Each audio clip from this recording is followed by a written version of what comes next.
ইতিহাসে সবচেয়ে বেশি সুষ্ঠু, অবাধ এবং নিরপেক্ষ নির্বাচন হয়েছে 1991 সালে, 96 সালে এবং 2001 সালে, যেখানে নিরপেক্ষ তত্ত্বাবধায়ক সরকারের প্রধান ছিলেন 1991-এ ইমাম উদ্দিন আহমেদ চৌধুরী, 96-এ সাবেক প্রধান বিচারপতি মোহাম্মদ হাবিবুর রহমান এবং 2001 সালে অবসরপ্রাপ্ত প্রধান বিচারপতি লতিফুর রহমান।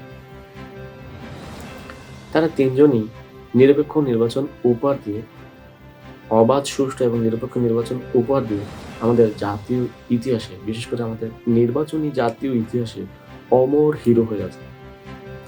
ডক্টর মোহাম্মদ ইউনূস স্যার, আপনি নোবেল লরিয়েট, অলরেডি বাংলাদেশের ইতিহাসের অংশ, বাংলাদেশের গৌরব। এদেশের জাতীয় আসন্ন ত্রয়োদশ জাতীয় সংসদ নির্বাচন যদি সুষ্ঠু হয়, তাহলে আপনিও উপরে তিনজনের সাথে অমর হিরো হয়ে থাকবেন। আর যদি আসন্ন জাতীয় ত্রয়োদশ নির্বাচন, যা কালকে অনুষ্ঠিত হতে যাচ্ছে, এই